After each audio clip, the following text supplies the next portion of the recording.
Tuhan, Shalom. Selamat pagi jemaat Shalom Family.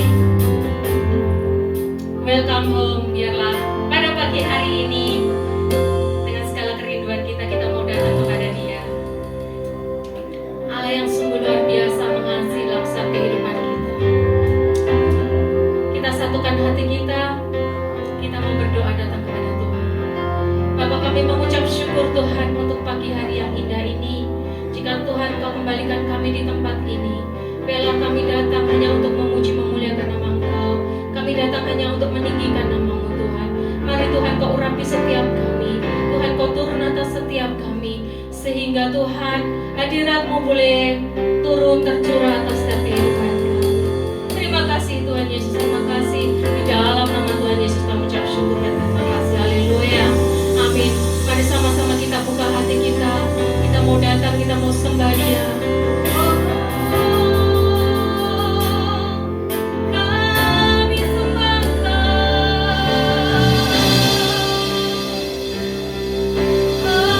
Hallelujah.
Kami bersyukur, kami berterima kasih.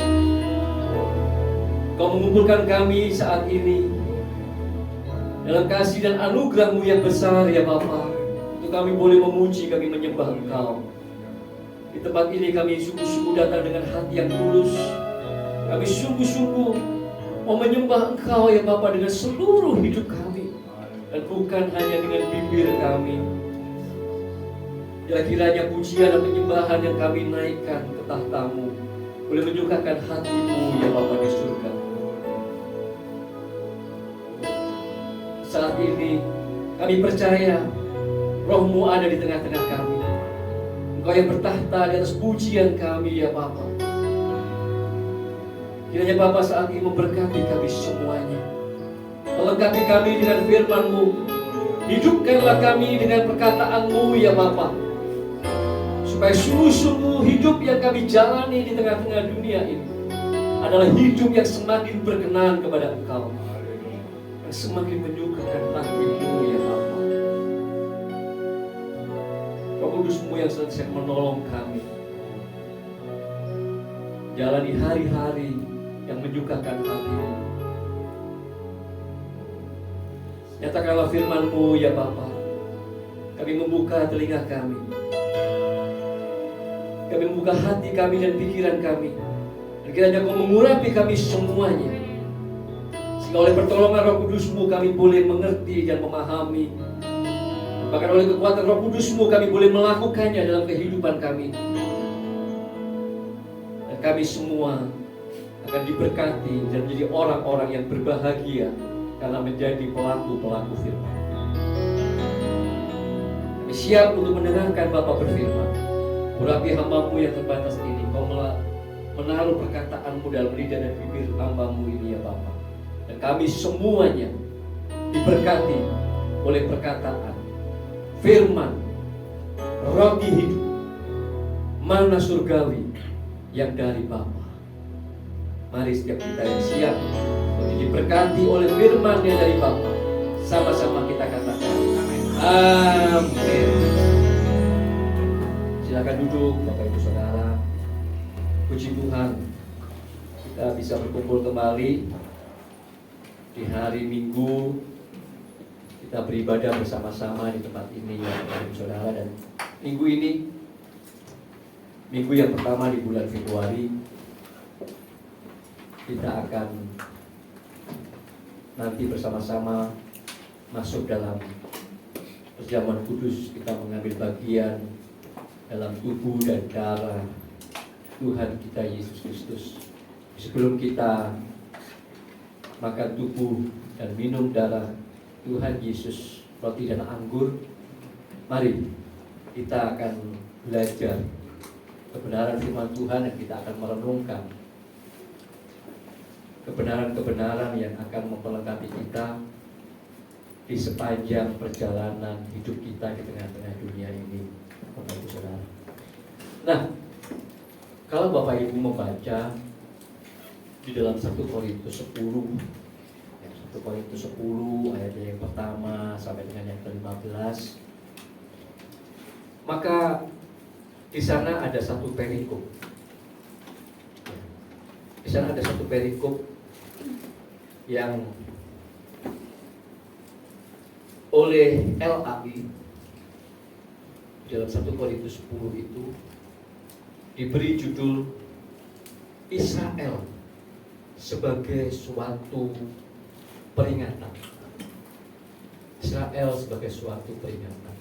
Maka di ayat-ayat di dalam 1 Korintus 10 ini, kita di sana khususnya di ayat 1 sampai dengan ayat 15, bagaimana Rasul Paulus mengingatkan kepada jemaat Tuhan yang ada di Korintus betapa pentingnya untuk kita itu merenungkan apa yang dialami oleh bangsa Israel, umat pilihan Allah di dalam perjanjian lama, untuk kemudian kita atau Rasul Paulus menyampaikan kepada jemaat Tuhan di Korintus sebagai umat pilihan perjanjian baru. Kita sungguh-sungguh merenungkan dengan serius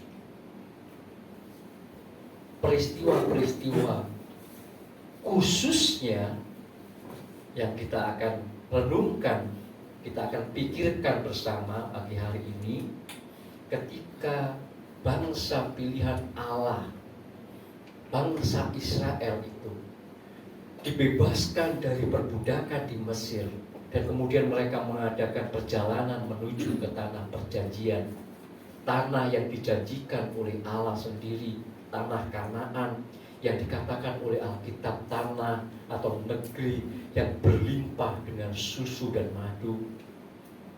Dan kalau kita baca di dalam perjanjian lama, ketika pada waktu itu Musa mengirim 12 pengintai untuk masuk ke tanah perjanjian itu, para pengintai itu pulang dengan membawa hasil bumi yang begitu luar biasa, anggur yang satu tandanya begitu besar, luar biasa, karena memang tanah yang Tuhan janjikan, yang Allah janjikan itu sungguh-sungguh adalah tanah yang subur, tanah yang berlimpah dengan susu dan madu.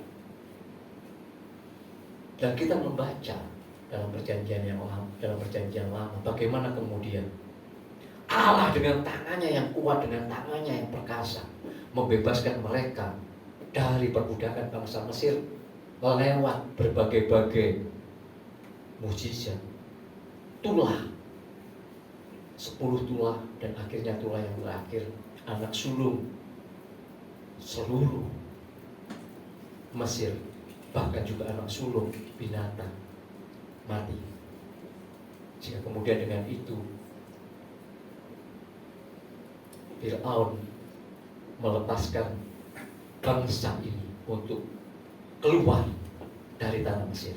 Nah, apakah kemudian setelah mereka keluar dari tanah Mesir, kemudian serta-merta mereka, bangsa ini, sampai di tanah Kanaan? Enggak. Mereka harus melakukan sebuah perjalanan.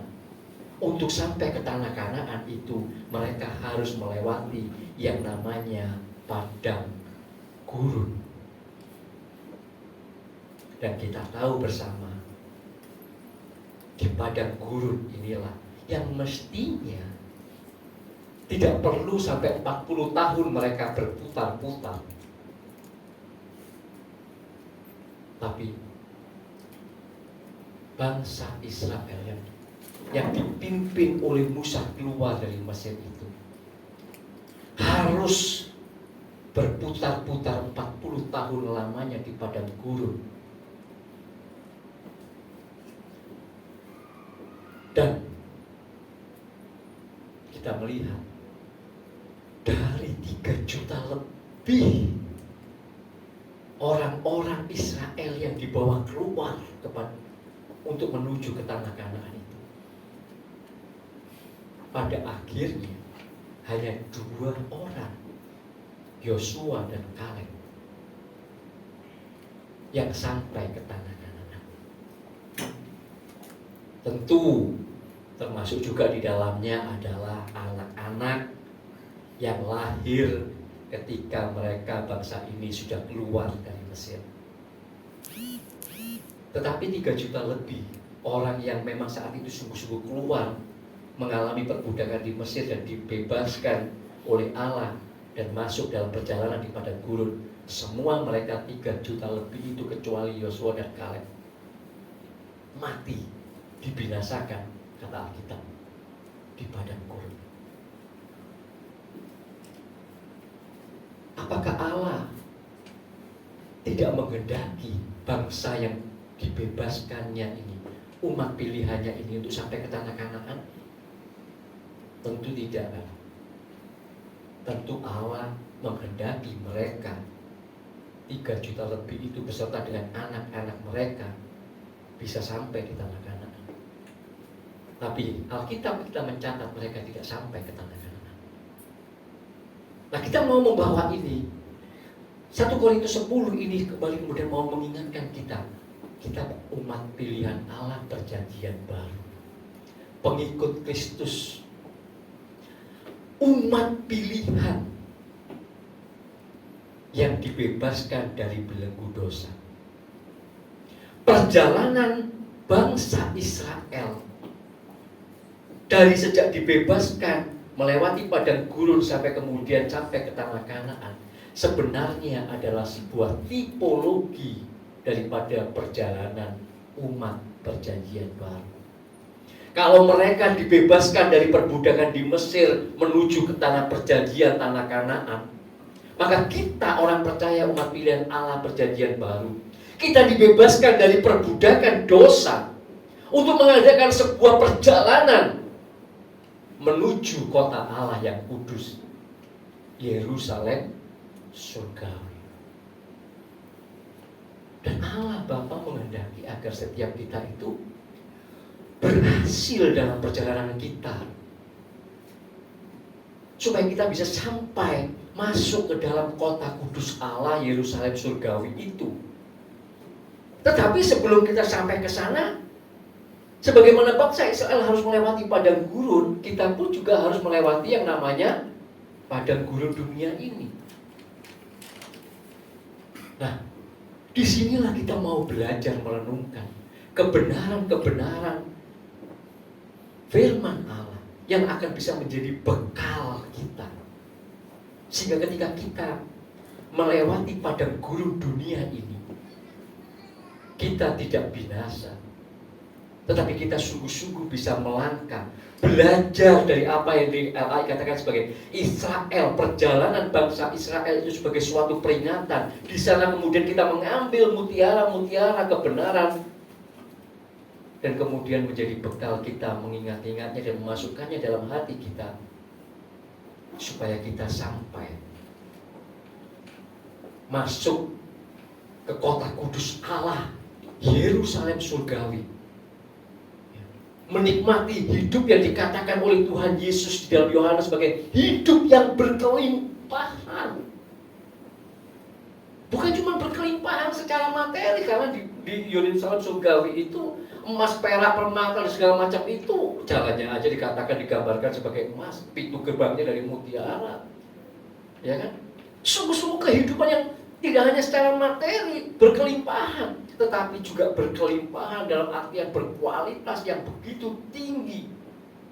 Oleh karena kita hidup dalam persekutuan kekal selama-lamanya dengan Allah kita Tritunggal Maha Kudus, ya kan? Bapa, Tuhan Yesus Kristus dan Roh Kudus di Yerusalem surgawi itu, kota yang dibangun oleh Allah sendiri. Maka ayo kita merenungkan, nggak banyak, cuma 2 poin yang akan bersama-sama kita renungkan dalam waktu yang tidak terlalu panjang dalam ibadah kita pagi hari ini. 2 poin penting yang perlu untuk kita renungkan dan simpan dalam hati, agar perjalanan hidup kekristenan kita itu benar-benar bisa finishing well, mencapai garis finish seperti yang Allah kehendaki. Oke. Yang pertama, kebenaran yang pertama yang harus selalu kita ingat dan simpan dalam hati kita, dunia ini, padang gurun ini, hanyalah tempat kita melintas saja, bukan tempat kita menetap. Amin. Ini harus sungguh-sungguh kita tanamkan dalam hati kita, ya. Masukkan ini dalam hati kita. Dunia ini hanya kita mau melintas saja kok. Kita nggak menetap di sini. Sesungguhnya kita sebagai umat pilihan Allah di dalam Yesus Kristus, umat pilihan Allah di dalam perjanjian baru, kita ini adalah musafir surgawi. Warga negara kita adalah warga negara kerajaan surga. Tetapi kita hanya sedang melintasi padang gurun dunia ini. 1 Petrus 1 ayat 17. Coba dibuka dalam 1 Petrus 1 ayat yang ke-17. Firman Tuhan berkata demikian di dalam 1 Petrus 1 ayatnya yang ke-17. Nah, dan jika kamu menyebutnya Bapa, yaitu Dia yang tanpa memandang muka akan menghakimi semua orang menurut perbuatannya, maka hendaklah kamu hidup dalam ketakutan selama kamu apa? Menumpang di dunia ini. Mendengar kata ketakutan, jangan pernah kita berpikir bahwa ketakutan itu seperti ketakutan kita kepada setan, kuntilanak, itu bukan. Ketakutan ketika kita menemukannya, apalagi ketakutan kepada Allah, ketika kita membacanya dalam Alkitab, itu adalah sebuah rasa hormat.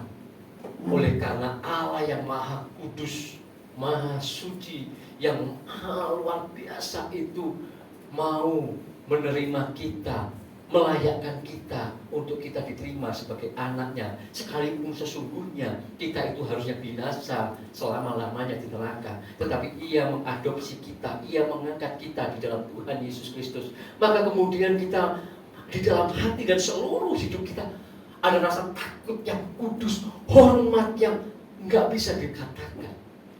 Tidak ada kata yang pas sebenarnya, karena kata ketakutan itu seringkali kemudian berkonotasi negatif, takut gitu rasanya. Sebenarnya bukan itu ya Bapak Ibu Saudara. Ya, tapi saya nggak membahas itu. Saya ingin mengatakan bahwa di sana ada kata yang penting yang perlu kita garis bawahi, yaitu kata apa? Menumpang.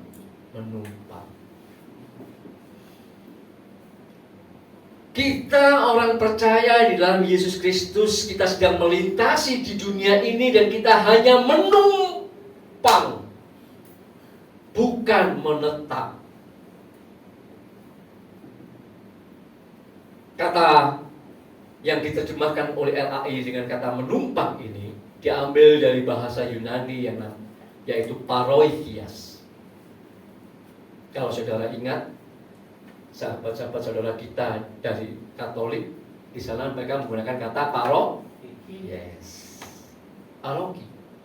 Apa itu? Untuk mengingatkan kepada para biarawan dan biarawati, mengingatkan kepada umat. Paroki, dari kata parokias. Apa itu? Tempat hunian sementara. Supaya mereka ingat, ini cuma paroki, ini cuma sementara kita ada di sini. Kita adalah musafir yang sedang dalam perjalanan pulang ke rumah kita yang sesungguhnya. Kita nggak menetap di sini.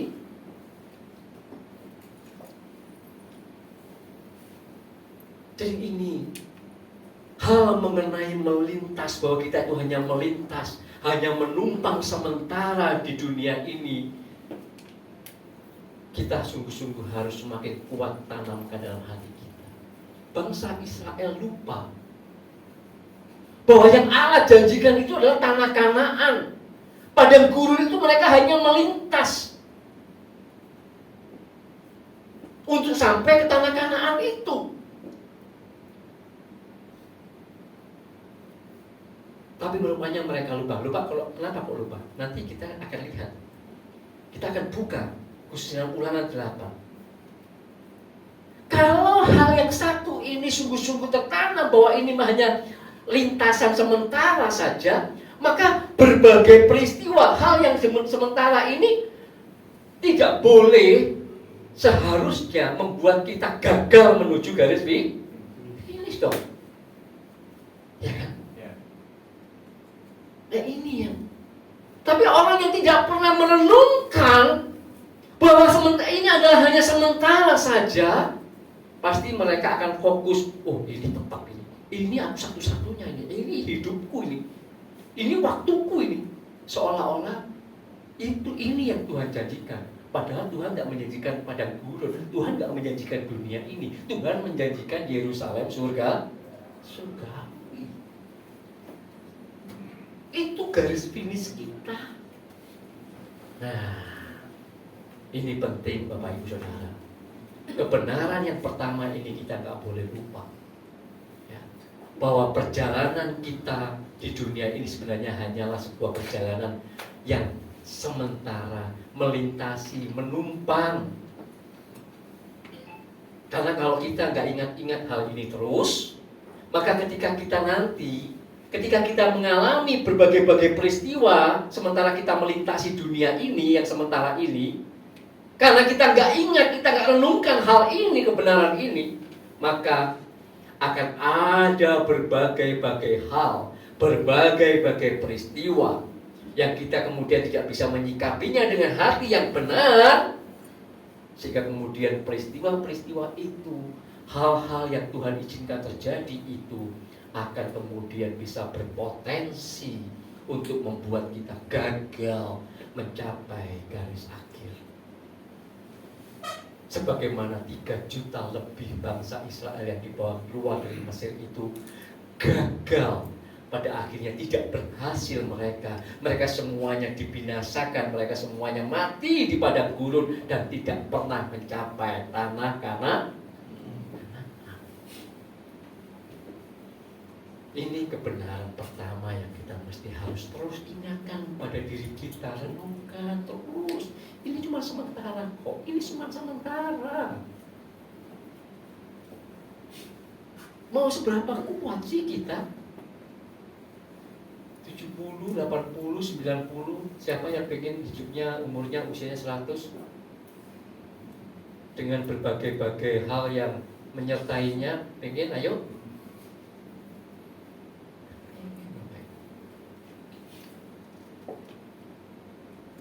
Ya kan? Nyusahin anak cucu misalnya, kalau mau buang air besar, buang air kecil, mesti harus segala macam, nggak bisa ngapa-ngapain, makan aja susah. Mau begitu di usia 100. Ya toh, tak betul lah pasti. Ya. Maka kita mesti, iya ini sementara. Nah, kenapa ini penting? Nah ini loh. Yuk kita mau lihat Ulangan pasal 8, di mana di dalam Ulangan pasal 8 inilah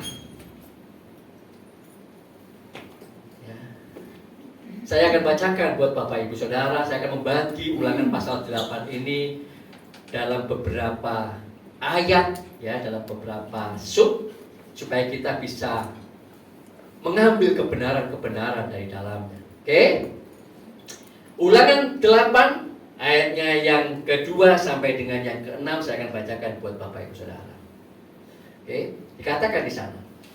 Ingatlah kepada seluruh perjalanan yang kau lakukan atas kehendak Allah, kehendak Tuhan Allahmu di padang gurun selama 40 tahun ini dengan maksud merendahkan hatimu dan mencobai engkau untuk mengetahui apa yang ada dalam hatimu, yakni apakah engkau berpegang pada perintahnya atau tidak.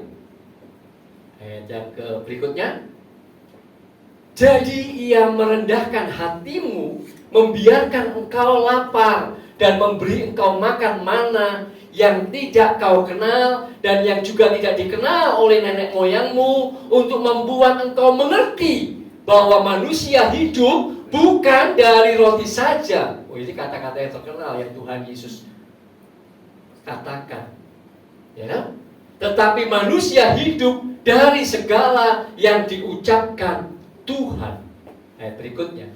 Pakaianmu tidaklah menjadi buruk di tubuhmu dan kakimu tidaklah menjadi bengkak selama 40 tahun ini.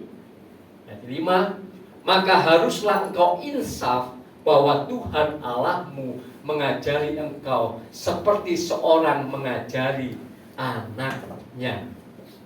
6. Dan oleh sebab itu haruslah engkau berpegang pada perintah Tuhan Allahmu dengan hidup menurut jalan yang ditunjukkannya dan dengan takut akan Dia. Bapak Ibu Saudara, dari Ulangan 8 ini saya ingin membawa kita masuk dalam sebuah kebenaran yang kedua, bahwa Di sepanjang perjalanan kita menuju Yerusalem surgawi itu, Allah itu sesungguhnya sedang mengajari kita. Dikatakan ayat 5, buka kembali ayat 5. Seperti Bapa mengajari anaknya.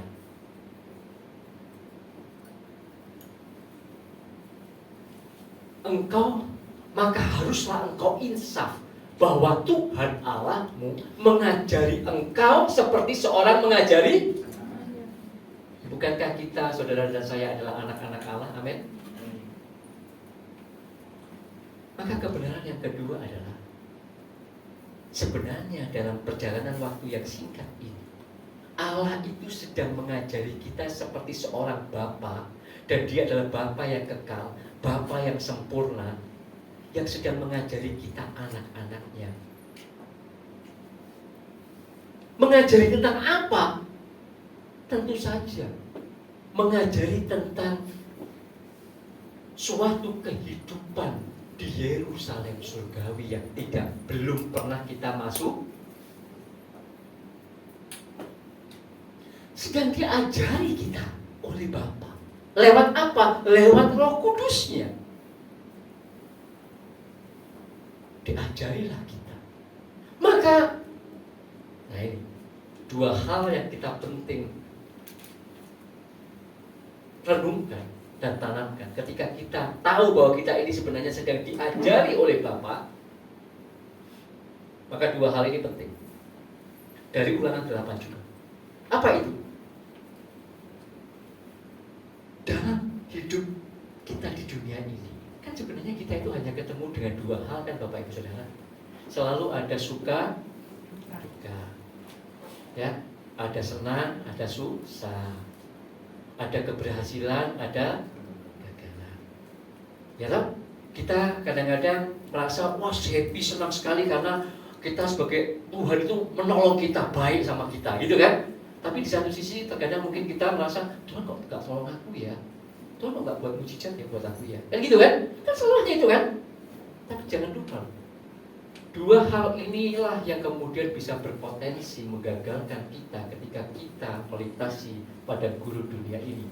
Kalau kita nggak sadar, satu tadi yang pertama, bahwa ini hanyalah sementara, kita hanya menumpang, kita hanya melintas. Dua, bahwa sebenarnya lewat semuanya itu Allah sedang mengajari kita seperti Bapa mengajari anaknya. Maka Roma 8 ayat 28-29 berkata, segala perkara, segala sesuatu itu Allah izinkan terjadi untuk kebaikan. Allah bekerja untuk mendatangkan kebaikan.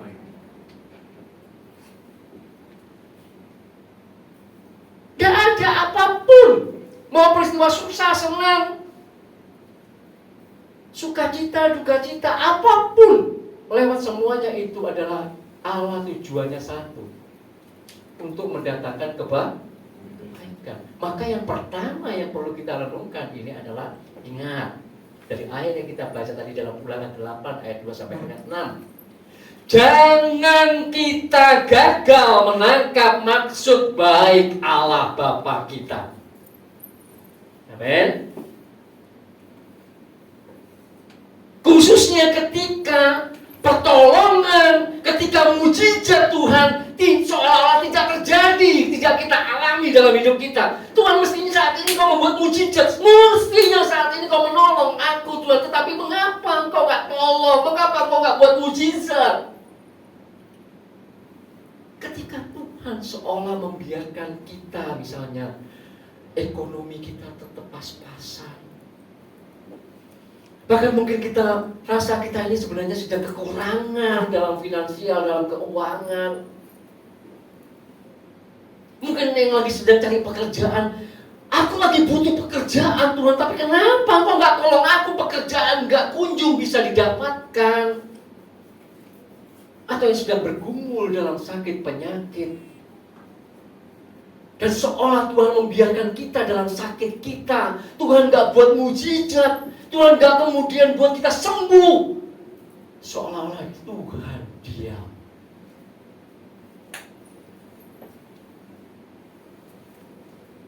Maka di sanalah kita bisa melihat dari Ulangan 8 ayat yang kedua sampai dengan 6. Ada kata-kata yang kemudian kita perlu bold, garis bawahi. Ya. Dikatakan di sana tadi ada kata dengan maksud untuk mencobai engkau, untuk membuat engkau mengerti. Ayat 5, untuk supaya seperti mengajari anaknya. Maka kita nggak boleh gagal menangkap maksud baik Allah, bahwa sebenarnya Allah itu sedang mendidik kita. Amin. Allah sedang mendidik kita. Lewat sakit penyakit, lewat mungkin kehidupan yang pas-pasan secara ekonomi, lewat kekurangan, itu sebenarnya Allah sedang mau menunjukkan kepada kita, nah, kamu itu loh, ada di sini, di sini, di sini, di sini yang perlu kamu siapin, yang perlu kamu improve, untuk supaya nanti kamu kemudian ketika kita masuk dalam di Yerusalem surgawi, kamu sudah mulai bisa matching, bisa klik dengan kehidupan di Yerusalem surga. Yerusalem surga. Itu persiapannya di sini, pendidikannya di sini, sementara kita melintasi dunia ini. Dan itu yang namanya sekolah kehidupan. Masing-masing kita itu punya kurikulum sekolah kehidupannya beda-beda. Kenapa? Kepribadian kita berbeda, kita dilahirkan dari orang tua yang berbeda, bertumbuh di lingkungan yang berbeda, pola pikir, cara berpikir kita, segala macam, orientasi, perspektif kita beda-beda gitu kan? Tapi Allah yang Maha Kuasa, Allah yang menciptakan kita, tahu dengan persis satu persatu kita. Kamu PR-nya di sini, di sini, di sini. Misalnya Kak Leni ini PR-nya A, B, C gitu. Oh, kalau Bu Hermin PR-nya D, E, F gitu. Saya PR-nya yang lain lagi. Satu-satu tahu semua Allah.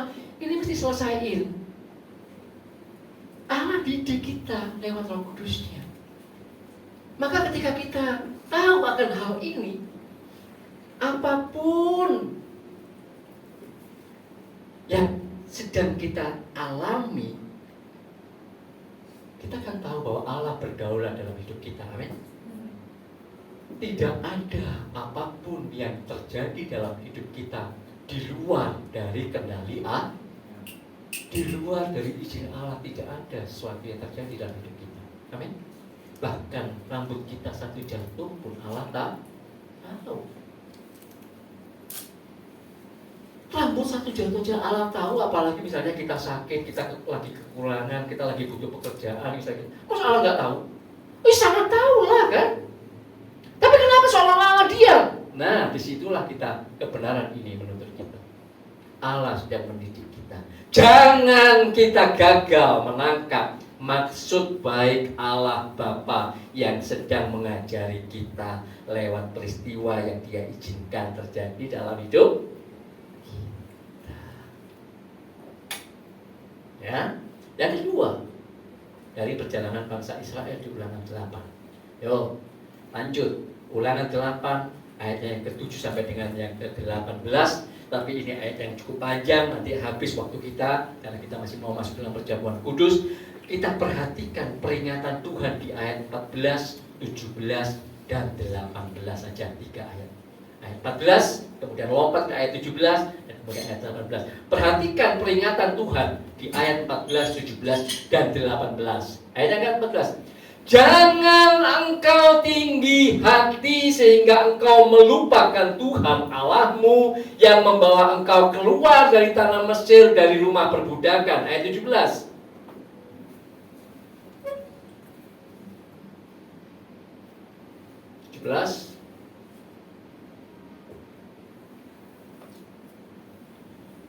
Maka janganlah kau katakan dalam hatimu, kekuasaanku dan kekuatan tangankulah yang membuat aku memperoleh kekayaan ini. 18. Tetapi haruslah engkau ingat kepada Tuhan Allahmu, sebab Dialah yang memberikan kepadamu kekuatan untuk memperoleh kekayaan dengan maksud meneguhkan perjanjian yang diikrarkannya dengan sumpah kepada nenek moyangmu seperti sekarang ini. Bapak Ibu, ayat 14, 17, 18 ini mengandung peringatan. Seperti tadi saya katakan, hidup ini cuma dua sisi. Sukacita, dukacita, kegagalan, keberhasilan, ditolong seolah-olah tidak ditolong, begitu kan? Maka ketika tadi yang pertama, jangan gagal menangkap maksud baik Allah yang sedang mendidik kita. Ketika kita sedang di sisi yang seolah-olah negatif, dibiarkan sakit, belum punya kerjaan, belum punya jodoh sampai hari ini, yang hidup pas-pasan secara ekonomi, seolah Tuhan gak menolong di sini. Tapi bagaimana ketika kita ada di sisi yang lainnya? Nah, firman Tuhan berkata, jangan sombong, jangan tinggi hati, jangan melupakan Tuhan Allahmu. Ini jebakan yang ketika kita ini mengalami berkat, ketika kita mengalami pertolongan, mujizat Tuhan terjadi dalam hidup kita, kita hidup dalam kelimpahan, kita hidup dalam keberhasilan, jangan pernah kita berpikir bahwa keberhasilan dan kekayaan yang kita peroleh itu adalah karena kekuatan dan karena kehebatan kita. Bukan. Harus selalu kita mau ingatkan, ketika kita ada di sisi yang ini, Tuhanlah yang memberi aku kekuatan. Tuhanlah yang oleh berkat anugerahnya membuat aku memperoleh semuanya ini. Amin. Yang membuat kita itu beroleh harta kekayaan, yang membuat kita itu bisa berhasil. Nah, kita menyadari bahwa ini adalah tangan Tuhan, karena Tuhan, bukan karena kita.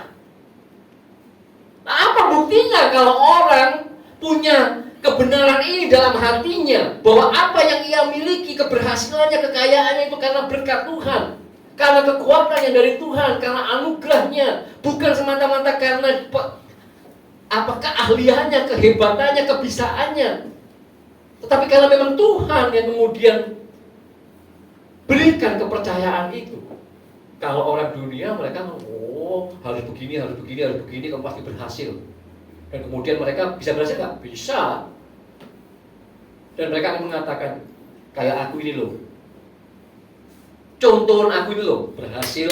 Nih, ikutin aku jalanku nih. Pokoknya kamu mau nurut aku, kamu pasti akan berhasil. Wis toh, percaya melo tenan ini jalannya caranya gini. Kamu akan berhasil.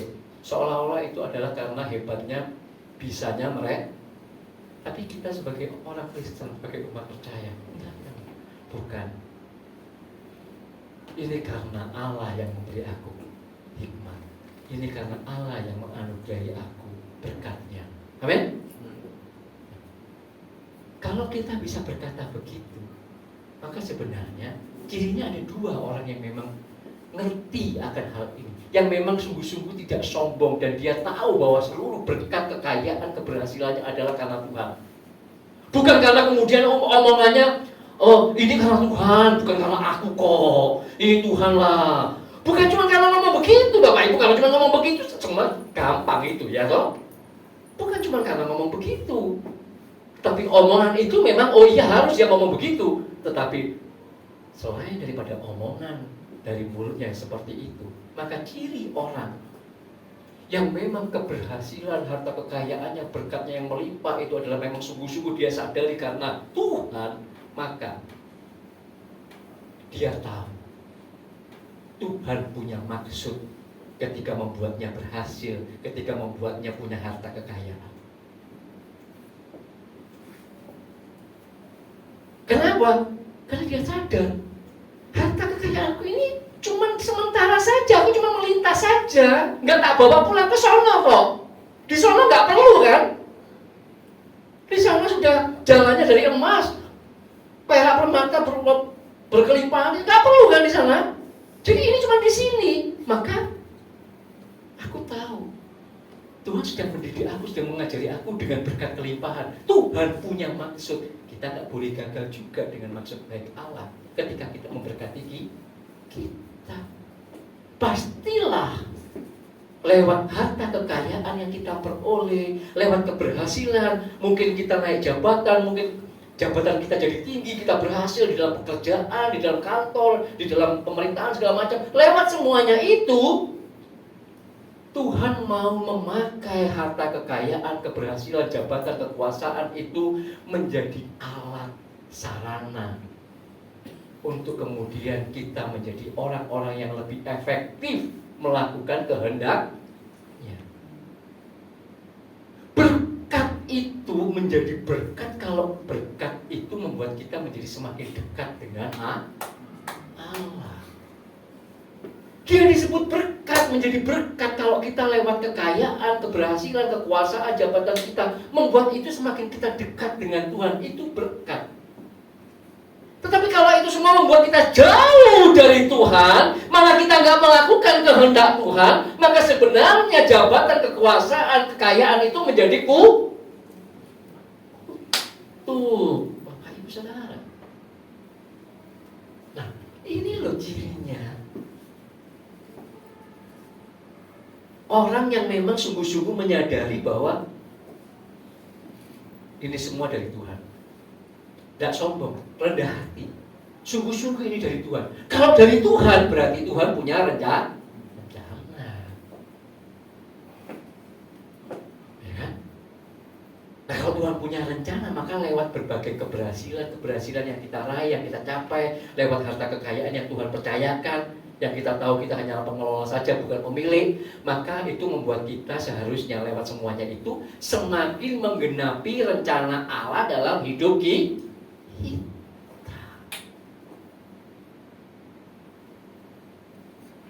Lihat Rasul Paulus, bagaimana ya,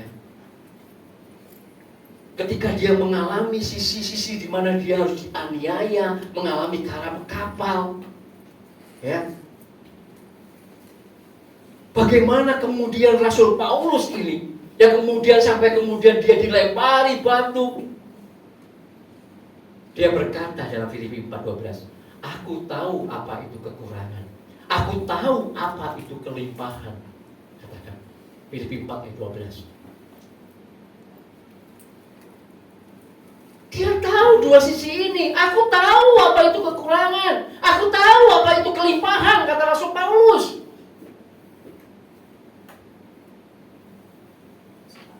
Dalam segala hal dan dalam segala perkara tidak ada sesuatu yang merupakan rahasia bagiku, baik dalam hal kenyang maupun dalam hal kelaparan, baik dalam hal kelimpahan maupun dalam hal kekurangan. Dan kemudian di ayat 13 dia berkata, segala perkara dapat kutanggung di dalam Dia yang memberi kekuatan kepada. Dan kalau Bapak Ibu teruskan baca di ayat 20 nanti, kalau saya dibuka, waktunya nggak cukup.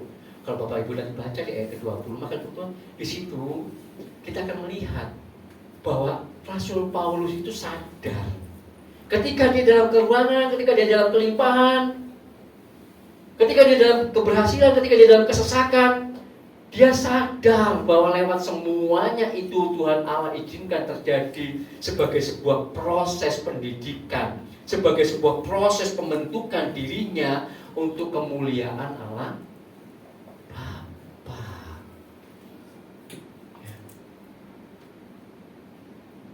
Bagaimana ketika Rasul Paulus disanjung-sanjung sebagai rasul yang hebat, yang membuat mujizat, bahkan di dalam Kisah Rasul ayatnya yang ke-19, Kisah Rasul 19 ayatnya yang ke-11 dikatakan sapu tangannya atau kain yang pernah dipegang oleh Rasul Paulus, yang pernah dipakai oleh Rasul Paulus, itu loh bisa nyembuhin orang sakit. Itu loh karena kain, karena sapu tangan aja setan-setan langsung terbirit-birit. Betapa hebatnya Rasul ini, disanjung-sanjung pada waktu itu dalam keberhasilannya. Tapi itu tidak membuat dia sombong, tidak membuat dia tinggi hati. Dia tahu itu karena Allah kok, bukan karena dirinya, bukan karena kuat dan hebatnya. Sebaliknya, ketika dia dalam aniaya, ketika dia dalam karam kapal, ketika dia dalam kelaparan, ketelanjangan, ketika dia hampir mati. Bahkan kalau Bapak Ibu baca dalam 2 Korintus 4 ayat yang ke-7 sampai dengan 9, dikatakan Rasul Paulus inilah satu-satunya rasul yang berkata, sampai di titik di mana dia itu kebingungan yang begitu amat sangat, nggak tahu lagi harus berbuat apa, yang Alkitab LAI terjemahkan dengan aku habis akal. Tidak ada loh rasul yang lain yang seperti Rasul Paulus.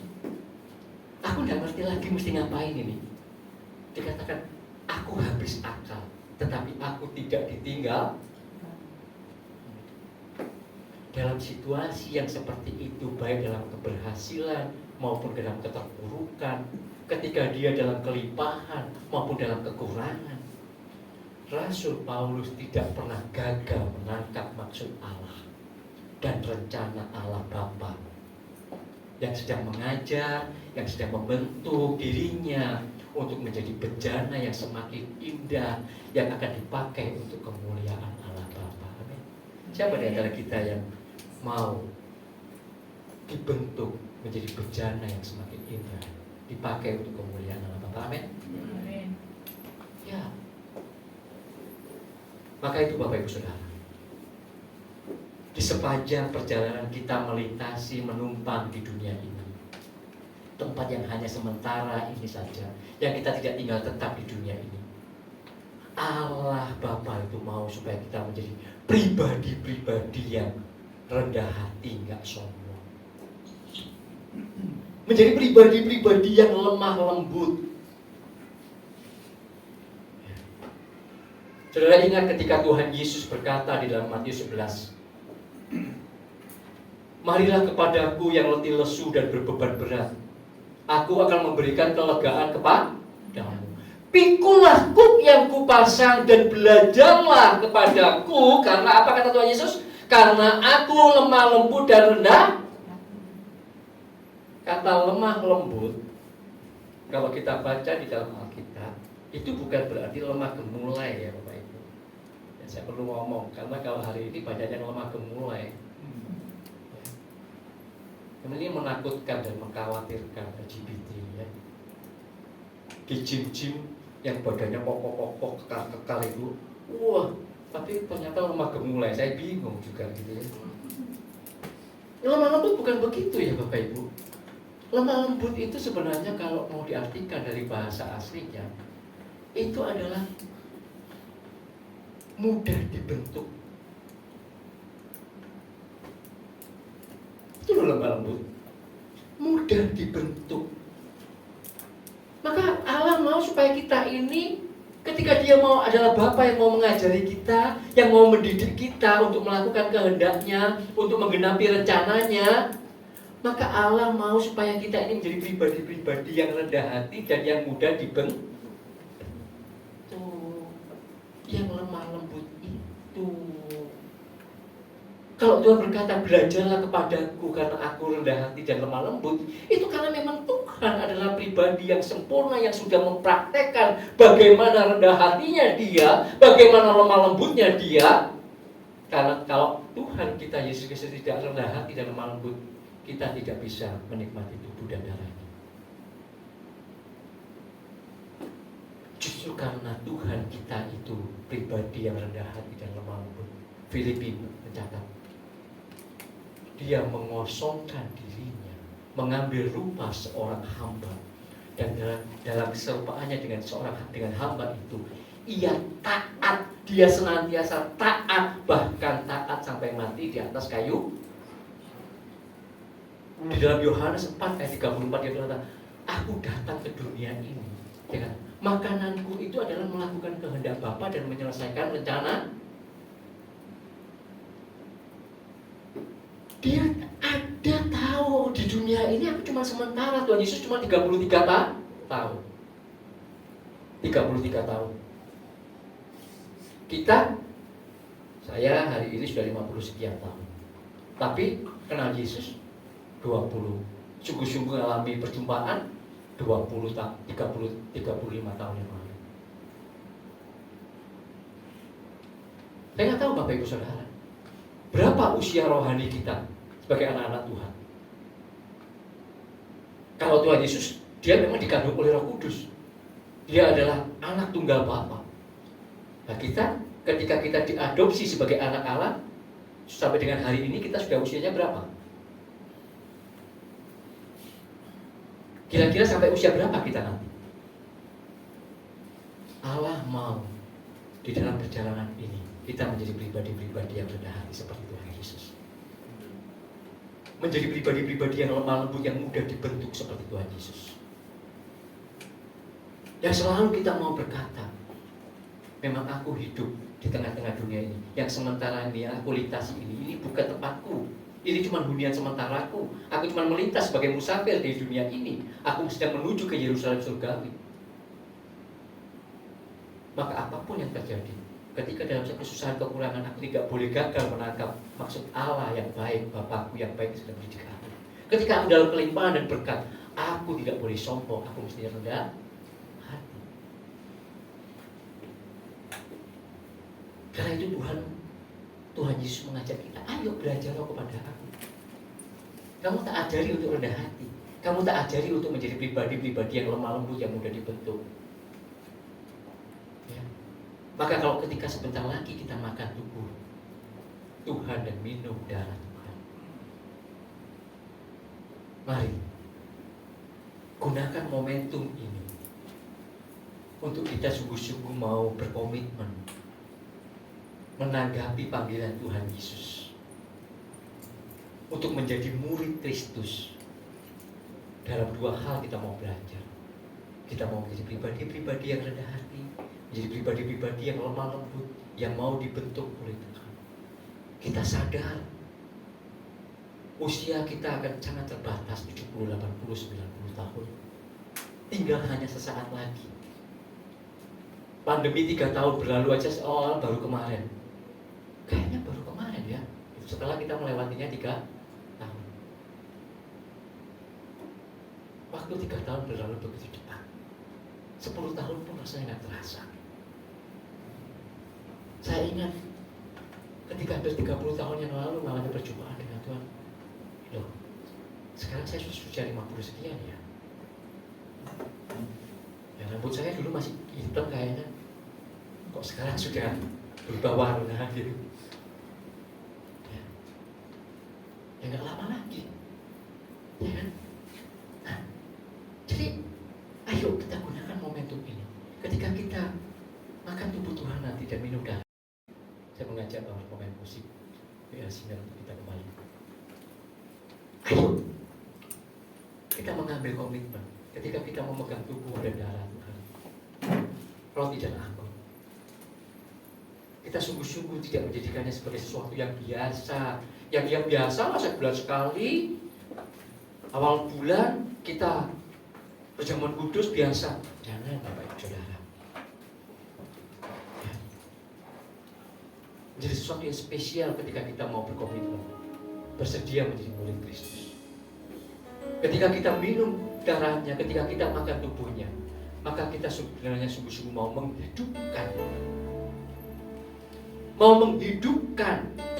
Tuhan Yesus itu lewat kehidupan kita.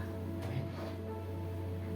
Mari kita akan masuk dalam perjamuan kudus. Kita nyanyikan satu lagu dan kita siapkan hati kita untuk kita masuk dalam perjamuan kudus.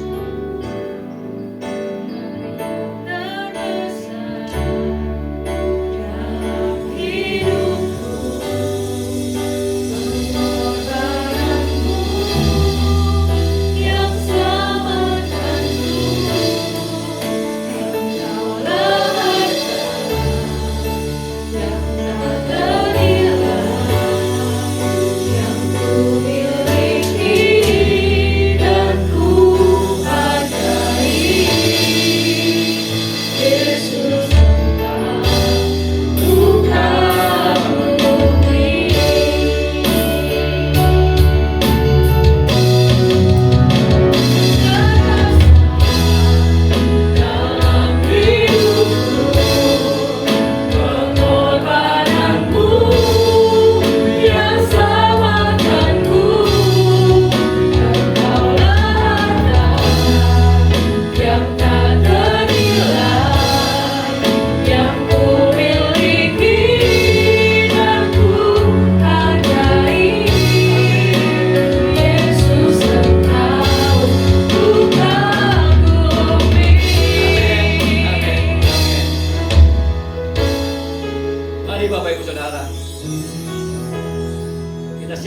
hati kita untuk kita masuk dalam perjamuan kudus Tuhan. Kita mau makan roti dan kita mau minum anggur, tubuh dan darah Tuhan Yesus Kristus. Bapa di surga, di hadapan kami saat ini ada roti dan anggur yang biasa. Tapi saat ini kami memberkati roti dan anggur ini ya Bapa. Biarlah kiranya roti dan anggur yang biasa ini dalam kasih anugerah dan kemurahan Bapa, Engkau memberkati roti dan anggur ini menjadi alat anugerah memulihkan tubuh, jiwa dan roh kami, karena roti dan anggur ini menjadi tubuh dan darah Tuhan kami Yesus Kristus yang dipecah-pecahkan dan yang mengalir dari atas kayu salib. Dalam nama Tuhan Yesus Kristus. Amin.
Kami mengucap syukur untuk kemurahan hati-Mu.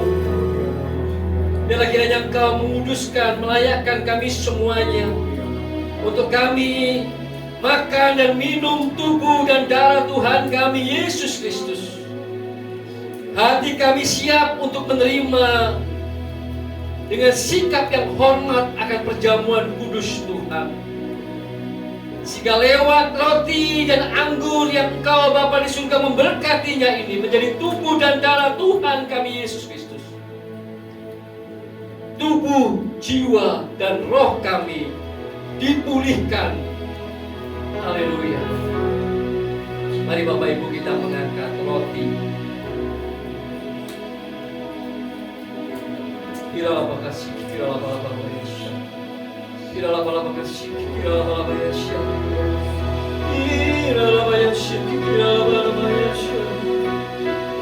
Kita mengangkat roti di tangan kanan kita.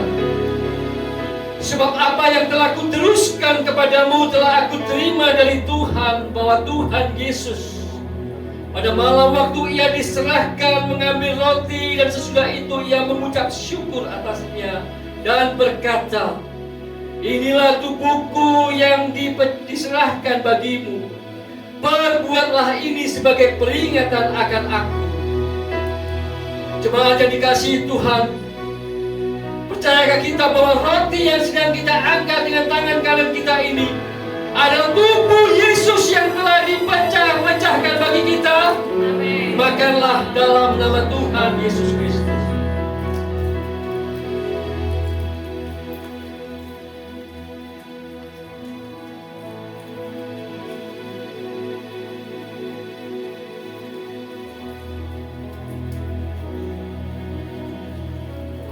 Ya Rabbi ya Syekh, ya Rabbi ya Syekh. Ya Rabbi. Kita mengangkat cawan anggur di tangan kanan kita. Demikianlah juga ia mengambil cawan sesudah makan, lalu berkata, cawan ini adalah cawan perjanjian baru yang dimeteraikan oleh darahku. Perbuatlah ini setiap kali kamu meminumnya menjadi peringatan akan aku. Sebab setiap kali kamu makan roti ini dan minum cawan ini, kamu memberitakan kematian Tuhan sampai ia datang. Jemaat yang dikasihi Tuhan, apakah anggur yang kita sedang angkat dengan tangan kita ini, sungguh-sungguh kita percaya bahwa ini adalah darah Yesus yang telah dicurahkan bagi penebusan dosa-dosa kita? Amin. Mari kita minum dalam nama Tuhan Yesus Kristus.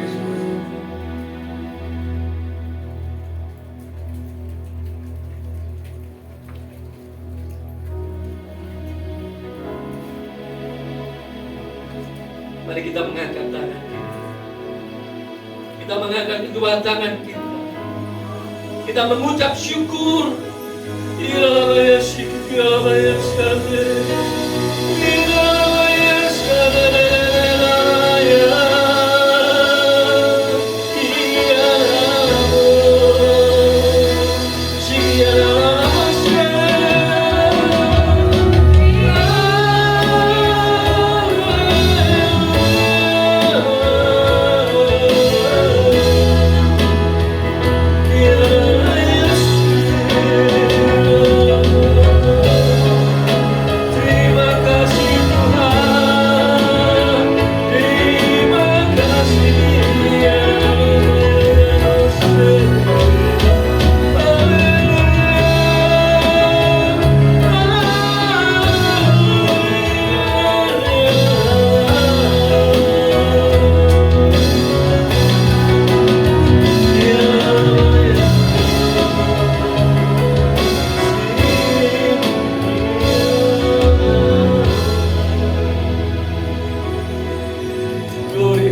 Terima kasih ya Tuhan Yesus Kristus. Engkau yang sudah mati disalibkan bagi dosa-dosaku, bagi dosa-dosa dunia ini. Engkau yang sudah melayakkan kami sebagai umat pilihan menjadi anak-anak Bapa di surga.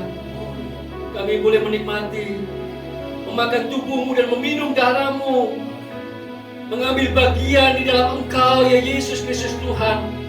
Kami di dalam Engkau dan Engkau di dalam kami. Oleh karena pengorbananmu di atas kayu salib. Terima kasih ya Bapa, terima kasih Tuhan Yesus Kristus. Terima kasih untuk tubuh dan darahmu yang telah menyelamatkan kami. Hidup kami sepenuhnya adalah milik-Mu ya Tuhan. Segala sesuatu apapun yang kami miliki sebenarnya berasal daripada Engkau. Engkau yang mempercayakan kepada kami. Bahkan Engkau adalah Bapa yang baik yang mengajari kami, yang mendidik kami, supaya kami pada akhirnya masuk dalam persekutuan kekal di kota kudus di Yerusalem surgawi bersama-sama dengan Bapa, Tuhan Yesus Kristus dan Roh Kudus. Oleh karena itu ya Bapa, dengan hati yang penuh dengan sukacita, Dan dengan hati yang bersyukur, kami membawa korban persembahan kami, korban persepuluhan kami, korban persembahan khusus kami, hanya bagi Engkau, bagi pekerjaanmu, untuk hormat dan kemuliaan-Mu ya Bapa. Kami membawanya dengan sukacita dan dengan sukarela. Kiranya Engkau disukakan dan disenangkan dengan segala persembahan yang kami bawa ke rumah-Mu. Di dalam nama Tuhan Yesus Kristus, kami mengucap syukur dan kami sudah berdoa. Amin. Di minggu depan, pukul 9 pagi, kita akan kembali bersama-sama berkumpul di tempat ini. Baik, mari kita akan mengakhiri ibadah kita. Mari kita bangkit berdiri, Bapak Ibu. Kita angkat satu lagu pujian. Haleluya.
Dengan iman di dalam Tuhan Yesus Kristus, kami percaya bahwa Engkau ya Bapa kami yang ada di surga, saat ini Engkau memberkati kami dengan berkat-berkat yang terbaik turun dalam kehidupan kami, atas keluarga kami, pekerjaan kami, dan pelayanan kami.